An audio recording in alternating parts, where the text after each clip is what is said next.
ನಮಸ್ತೆ ಸ್ನೇಹಿತರೆ, ಎಲ್ಲರೂ ಹೇಗಿದ್ದೀರಾ? ಎಲ್ಲರೂ ಚೆನ್ನಾಗಿದ್ದೀರಾ ಅಂದ್ಕೊಂಡಿದ್ದೀನಿ. ಸೊ ಇವತ್ತು ನಾನು ಧಾತುಗಳ ಬಗ್ಗೆ ಹೇಳೋಣ ಅಂತ ಬಂದಿದ್ದೀನಿ. ಸೊ ಧಾತುಗಳು ಕನ್ನಡ ವ್ಯಾಕರಣದಲ್ಲಿ ಧಾತುಗಳ ಪಾತ್ರ ತುಂಬ ಮುಖ್ಯವಾಗಿರುತ್ತೆ. ಯಾಕೆಂದರೆ ನೀವು ಕೃದಂತಗಳು, ಅವ್ಯಯಗಳು ಇವುಗಳನ್ನೆಲ್ಲ ನೋಡ್ತಾ ಬಂದ ಹಾಗೆ ಧಾತುಗಳು ಅಂದರೆ ಏನು ಅನ್ನೋದನ್ನು ತಿಳ್ಕೊಬೇಕಾಗುತ್ತೆ. ಸೊ ಹಾಗಾಗಿ ನಾನು ನಿಮಗೆ ಧಾತುಗಳ ಬಗ್ಗೆ ತಿಳಿಸೋ ಪ್ರಯತ್ನ ಮಾಡ್ತೀನಿ. ಸೊ ಧಾತುಗಳು ನೋಡಿ ಸ್ನೇಹಿತರೆ, ಇಲ್ಲಿ ಕ್ರಿಯಾಪದದ ಮೂಲ ರೂಪವನ್ನು ಧಾತು ಅಂತ ಹೇಳ್ತಾರೆ. ತಿನ್ನು, ಮಾಡು, ನಡೆ, ತಿಳಿ, ಕುಣಿ ಇತ್ಯಾದಿ. ತಿನ್ನು ಎಂಬ ಧಾತು ಒಂದು ಕ್ರಿಯೆ ಅಥವಾ ವ್ಯಾಪಾರವನ್ನು ತಿಳಿಸುತ್ತದೆ. ಇಲ್ಲಿ ನೋಡಿ, ತಿನ್ನು ಅನ್ನೋದು ಒಂದು ಕ್ರಿಯೆಯನ್ನು ತಿಳಿಸುತ್ತೆ, ಹೌದಾ?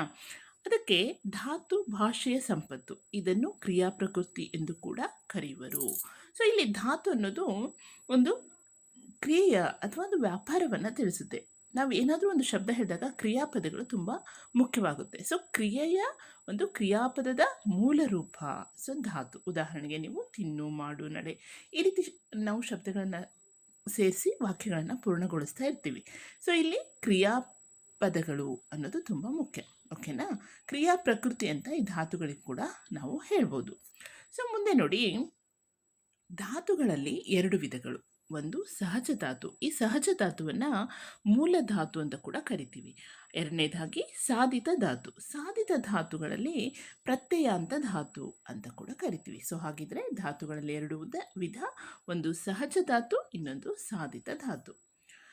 ನೆಕ್ಸ್ಟ್ ನಾವು ಸಹಜ ಧಾತು. ಸಹಜ ಧಾತುವನ್ನು ನೋಡಿದಾಗ ಭಾಷೆಯಲ್ಲಿ ಸಹಜವಾಗಿರುವ ಧಾತುಗಳು ಸಹಜ ಧಾತುಗಳು. ಇದರಲ್ಲಿ ಸ್ವರಾಂತ ಸಹಜ ಧಾತು ಮತ್ತು ವ್ಯಂಜನಾಂತ ಸಹಜ ಧಾತುಗಳಿವೆ. ಸಹಜ ಧಾತುಗಳಲ್ಲಿ ಎರಡು ವಿಧಗಳು. ಒಂದು ಸಕರ್ಮಕ ಧಾತು, ಅಕರ್ಮಕ ಧಾತು. ನೋಡಿ ಸ್ನೇಹಿತರೆ, ಇಲ್ಲಿ ಧಾತುಗಳನ್ನು ನಾವು ನೋಡ್ತಾ ಹೋದಾಗ ಇಲ್ಲಿ ಸಕರ್ಮಕ ಧಾತು ಮತ್ತು ಅಕರ್ಮಕ ಧಾತುಗಳು ತುಂಬ ಪ್ರಮುಖ ಪಾತ್ರವನ್ನು ವಹಿಸುತ್ತೆ. ಯಾಕೆಂದರೆ ಸಕರ್ಮಕ ಧಾತು ಅಂದ್ರೇನು, ಅಕರ್ಮಕ ಧಾತು ಅಂದ್ರೇನು, ಸೊ ಇದು ಹೇಗಿರುತ್ತೆ, ಯಾವ ರೀತಿ ಬಳಕೆಯನ್ನು ಮಾಡ್ತೀವಿ ಅನ್ನೋದನ್ನು ನಾವು ಮುಂದೆ ನೋಡೋಣ. ಸೊ ಇಲ್ಲಿ ಸಕರ್ಮಕ ಧಾತು ಕರ್ಮ ಪದವನ್ನು ಅಂದರೆ ಕರ್ಮ ಪದದ ಅಪೇಕ್ಷೆಯನ್ನು ಬಯಸುವ ಧಾತುಗಳು ಸಕರ್ಮಕ ಧಾತು. ಉದಾಹರಣೆಗೆ ಮಾಡು, ತರು, ಉಣ್ಣು, ಹೊಡೆ. ಇಲ್ಲಿ ಕ್ರಿಯಾಪದ ಮಾಡುತ್ತಾನೆ ಎಂದಾಗ, ಏನು, ಯಾವುದು ಎಂದಾಗ ಕೆಲಸ ಎಂಬ ಕರ್ಮ ಸೇರಿ ಅರ್ಥಪೂರ್ಣವಾಗುತ್ತದೆ. ನೋಡಿ ಸ್ನೇಹಿತರೆ, ಇಲ್ಲಿ ಸಕರ್ಮಕ ಧಾತು ಅಂದರೆ ಕರ್ಮಪದದ ಅಪೇಕ್ಷೆ ತುಂಬ ಮುಖ್ಯ. ಅಂದರೆ ಕರ್ಮಪದ ತುಂಬ ಮುಖ್ಯ. ಉದಾಹರಣೆಗೆ ಮಾಡು, ತರು, ಉಣ್ಣು, ಹೊಡೆ. ಇಲ್ಲಿ ಮಾಡುತ್ತಾನೆ ಅಂತ ನಾವು ಕೇಳಿದಾಗ ಏನು ಮಾಡ್ತಾನೆ ಅಂತ ಕ್ವಶನ್ ಕೇಳಿದಾಗ ಅಲ್ಲಿ ಕೆಲಸ ಮಾಡುತ್ತಾನೆ. ಕೆಲಸ ಎಂಬುದು ಕರ್ಮಪದ.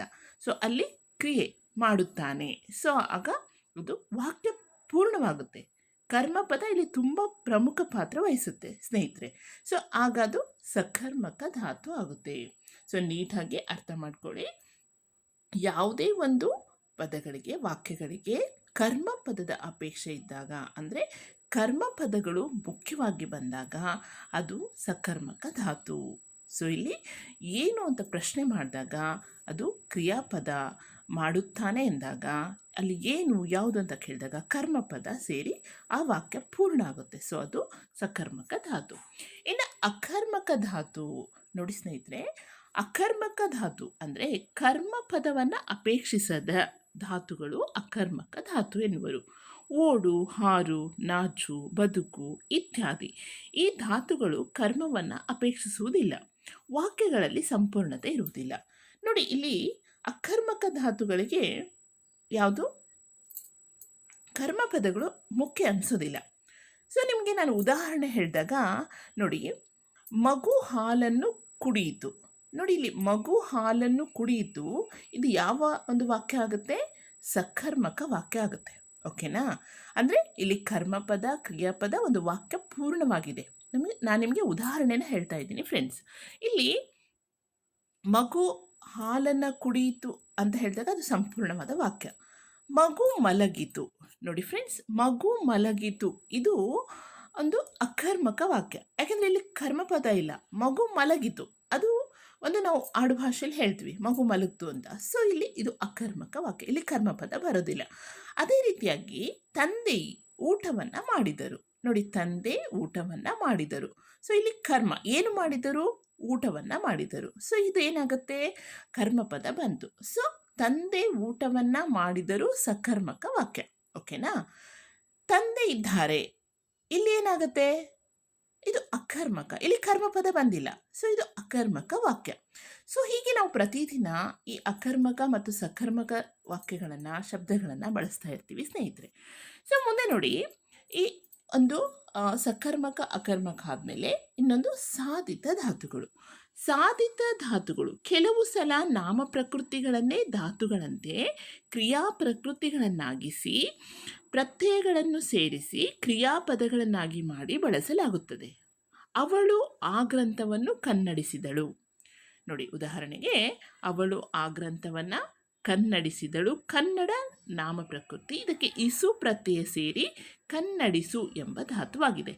ಇವುಗಳನ್ನು ಸಾಧಿತ ಧಾತು ಎನ್ನುವರು. ಸೊ ಸರಿಯಾಗಿ ಅರ್ಥ ಮಾಡ್ಕೊಳ್ಳಿ ಸ್ನೇಹಿತರೆ, ಇಲ್ಲಿ ಸಾಧಿತ ಧಾತುಗಳು ಕೆಲವು ಸಲ ನಾಮ ಪ್ರಕೃತಿಗಳನ್ನೇ ಧಾತುಗಳಂತೆ ಪ್ರಯೋಗ ಮಾಡ್ತೀವಿ.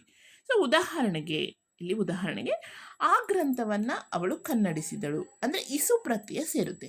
ಸೊ ಇಸು ಪ್ರತ್ಯಯ ಸೇರಿದಾಗ ಯಾವ ಧಾತುಗಳಾಗುತ್ತೆ, ಸಾಧಿತ ಧಾತುಗಳಾಗುತ್ತೆ. ನಿಮಗೆ ಉದಾಹರಣೆಗಳ ಮೂಲಕ ನಾನು ಹೇಳ್ತಾ ಹೋದಾಗ ನೋಡಿ, ಕನ್ನಡ ಮತ್ತು ಸಂಸ್ಕೃತ ಅಕಾರಂತ ಪದಗಳಿಗೆ ಇಸು ಪ್ರತ್ಯಯ ಸೇರಿ ಸಾಧಿತ ರೂಪಗಳಾಗುತ್ತವೆ. ನೋಡಿ, ಇಲ್ಲಿ ಸಾಧಿತ ರೂಪಗಳು ಯಾವ ರೀತಿ ಆಗುತ್ತೆ, ಕನ್ನಡ ನಾಮ ಪ್ರಕೃತಿ ನೋಡಿ, ಉತ್ತರ ಪ್ಲಸ್ ಇಸು ಉತ್ತರಿಸು, ನೋಡಿ ಇಸು ಬಂತು, ಹೌದಾ. ಅಬ್ಬರ ಪ್ಲಸ್ ಇಸು ಅಬ್ಬರಿಸು, ಇವು ಕನ್ನಡ ಒಂದು ಶಬ್ದಗಳು. ಅದೇ ರೀತಿ ರಕ್ಷ ಪ್ಲಸ್ ಇಸು ರಕ್ಷಿಸು, ಓಕೆನಾ. ಭಾವ ಪ್ಲಸ್ ಇಸು ಭಾವಿಸು. ಅದೇ ಥರ ಸಹಜ ಧಾತುಗಳ ಮೇಲೆ ಅಂದರೆ ಪ್ರೇರಣಾರ್ಥದಲ್ಲಿ ಸಿಗ್ತಕ್ಕಂತಹ ಒಂದು ಪ್ರೇರಣೆ ನೀಡ್ತಕ್ಕಂತಹ ಧಾತುಗಳು ಮಾಡಿಸು, ತಿನ್ನಿಸು, ತೊಡಿಸು, ಕಲಿಸು, ಆಚರಿಸು, ಸುಧಾರಿಸು ಇತ್ಯಾದಿ ಶಬ್ದಗಳನ್ನು ನಾವು ಉಪಯೋಗಿಸ್ತೀವಿ. ಇವು ಸಹಜ ಧಾತುಗಳು ಅಂದರೆ ಪ್ರೇರಣಾತ್ಮಕವಾಗಿರ್ತಕ್ಕಂತಹ ಧಾತುಗಳು. ಅದೇ ರೀತಿ ಅನುಕರಣ ಶಬ್ದಗಳಲ್ಲೂ ಕೂಡ ಧಾತುಗಳು ಪ್ರತ್ಯಯ ಆಗುತ್ತೆ. ಯಾವುದು, ಸಾಧಿತ ಧಾತುಗಳು. ಸೊ ಧಗಧಗಿಸು, ಹಪಹಪಿಸು, ಥಳಥಳಿಸು, ಘಮಘಮಿಸು ಇತ್ಯಾದಿ. ನೀವೀಗಾಗಲೇ ಅನುಕರಣ ವ್ಯಯಗಳನ್ನು ಕಲ್ತಿದ್ದೀರಾ. ಸೊ ಇಲ್ಲಿ ಸಹಜ ಧಾತುಗಳು ಅನುಕರಣ ಮೇಲೆ ಹೇಗೆ ಪ್ರಯೋಗ ಆಗುತ್ತೆ, ಅನುಕರಣಗಳ ಮೇಲೆ ಧಗಧಗಿಸು, ಹಪಹಪಿಸು ನೋಡಿ, ಇವೆಲ್ಲ ಧಗಧಗ, ಹಪಹಪ ಇವೆಲ್ಲ ಏನು ಒಂದು ಅನುಕರಣ ವ್ಯಯಗಳು, ಹೌದಾ. ಸೊ ಇವುಗಳು ಒಂದು ಅನುಕರಣ ಶಬ್ದಗಳ ಮೇಲೆ ಇಸು ಪ್ರತ್ಯಯಾಗಿ ಧಗಧಗಿಸು, ಹಪಹಪಿಸು, ಥಳಥಳಿಸು, ಘಮಘಮಿಸು ಇತ್ಯಾದಿ ಒಂದು ಶಬ್ದಗಳನ್ನು ನಾವು ನೋಡ್ಬೋದು.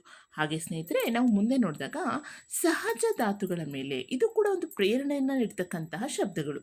ನೋಡಿ, ಸಹಜ ಧಾತುಗಳ ಮೇಲೆ ಇಸು ಪ್ರತ್ಯಯ ಆದಾಗ ನೋಡಿ, ಬರೆಯಿಸು, ಆಮೇಲೆ ಓದಿಸು, ಆಡಿಸು, ಮಾಡಿಸು, ಆರಿಸು, ಏರಿಸು ಇತ್ಯಾದಿ. ಸೊ ಇಲ್ಲಿ ಸಹಜ ಧಾತುಗಳು ಇಲ್ಲಿ ಪ್ರೇರಣೆ ನೀಡುತ್ತೆ.